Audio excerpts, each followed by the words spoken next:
And welcome back. It's been about a month since I gave you guys an update regarding foreclosures as well as mortgage delinquencies in the US. So in today's video, I'm going to provide analysis regarding that based on two new reports from Corelogic as well as from Black Knight in today's video. And with that said, let's go ahead and dive right in. And of course, I appreciate you guys supporting my YouTube channel and also for watching today's video, of course. So this report here is from Corelogic, just announced on April 27th. And this is based on Corelogic's Loan Performance Insights report regarding delinquency rates in the US. They actually look at a national level, by each of the states as well, and also the metro level as well. And by the way, I'll share the states that have the highest rates of mortgage delinquencies and also the states that have the lowest rates as well in today's video. But for the nation as a whole, for February, the national rate of mortgage delinquencies was 3%. Not too much far off last year's levels at 3.4%. So a slight decrease of 0.4 percentage points compared to 12 months ago. Also, according to Corelogic's principal economist, Molly Boesel, I'm probably mispronouncing your name, Molly, so my apologies. February's early stage delinquency rate was historically low and primarily driven by a strong jobs market. However, though, the possibility of a recession that would raise the U.S. unemployment rate could slightly erode the current strong mortgage performance situation in the coming months. And by the way, there's several entities as well as companies that are forecasting we're going to see a recession in the second half this year. And generally speaking here, when we have a recession, we tend to see an increase in unemployment rates and therefore an increase in the number of people who are late on their mortgage payments. So of course, time will tell, and I'll definitely keep you posted. Corelogic also reported that the unemployment rate this February was only 0.3%. 1 year ago, it was 0.2%. It says here, while the unemployment rate remained near a pre-pandemic low this March, it's possible that mortgage delinquency rates could begin to creep up later this year, as the impact of recent job losses begin to affect the numbers several months later. So for example, over the past several months, there's been a lot of announcements regarding layoffs by many different companies. So for example, yesterday, Qualcomm plans to lay off about 5% of its workforce amidst economic uncertainty.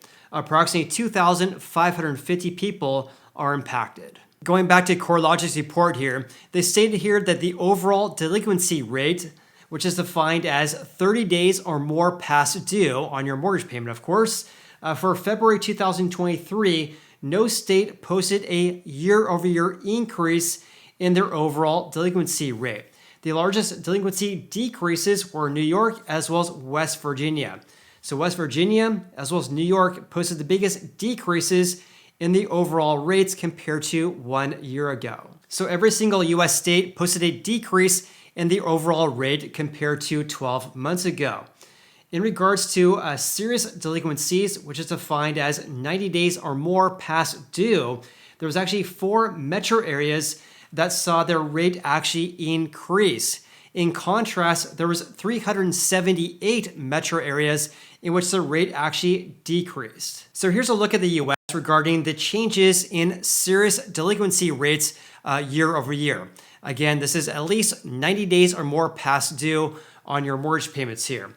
So the biggest decreases were the red shaded areas here, located in Louisiana, as well as the western side of Texas, for example. In contrast, the metros that were flat year over year or had an increase, again, there was 4 metro areas where they reported an increase, were these shaded areas here in green. And this map here is absolutely horrible to look at this, though. But those areas were the following. The southern portion right here in New York, as well as central Pennsylvania right there as well. In addition to that, we also saw, for the most part, was located in the southern western side of Florida. Again, these green shaded areas were flat year over year or posted an increase compared to 12 months ago. In regards to the states that have the highest rates of serious delinquencies, Louisiana led the nation. Their rate was 2.3%. That was followed by Mississippi, New York, Oklahoma, Illinois, Maryland, Alabama, Arkansas, DC, as well as Florida. All right, that was the latest trends we're seeing for February according to Corelogic, again, just posted just a few days ago. But let's have a look at what happened in March according to data analytic firm Black Knight. And the headline right here says it all.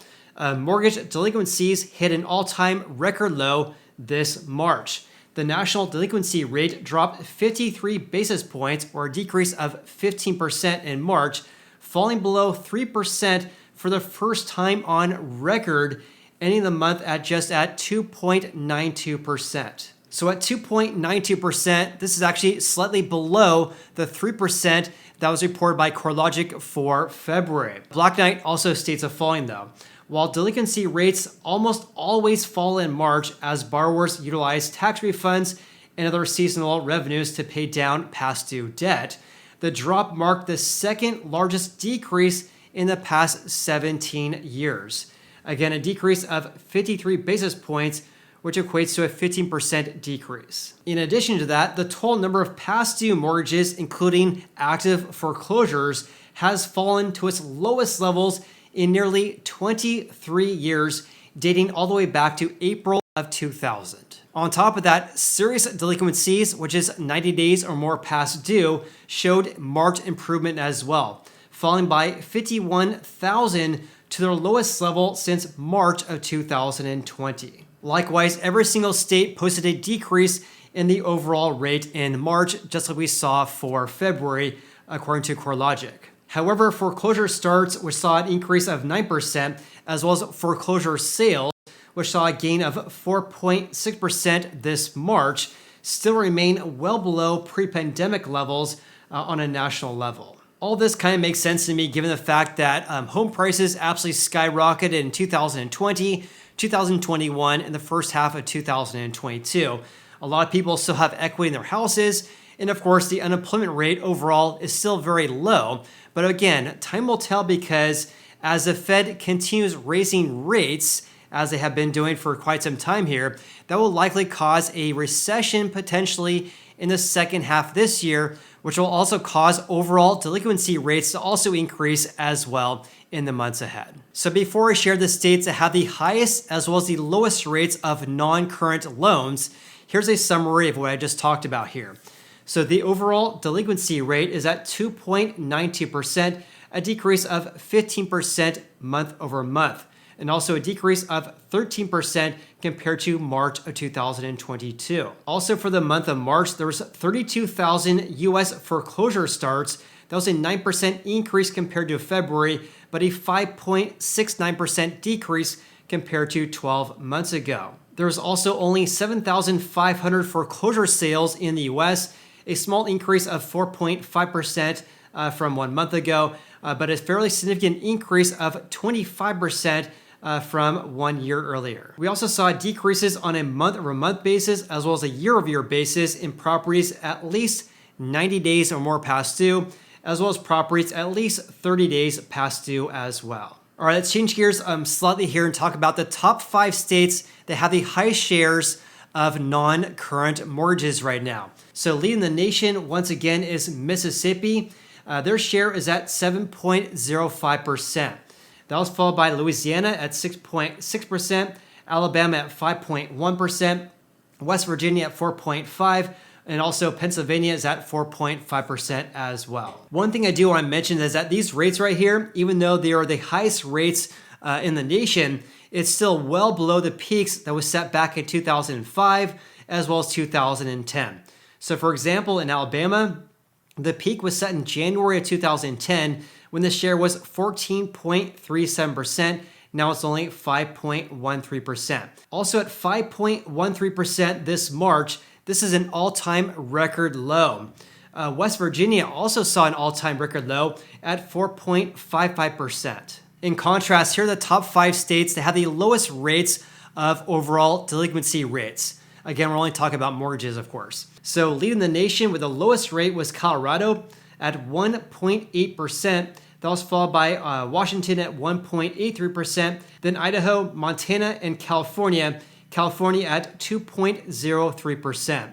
And by the way, Montana as well as Washington State, as well as Colorado, hit an all-time record low this March. And with that said, I appreciate you guys watching this video. And of course, if you guys got any value out of this video whatsoever, then please hit the like button. I greatly appreciate that. Of course, I appreciate you. Hope you guys have an awesome day. I look forward to seeing you on the next video.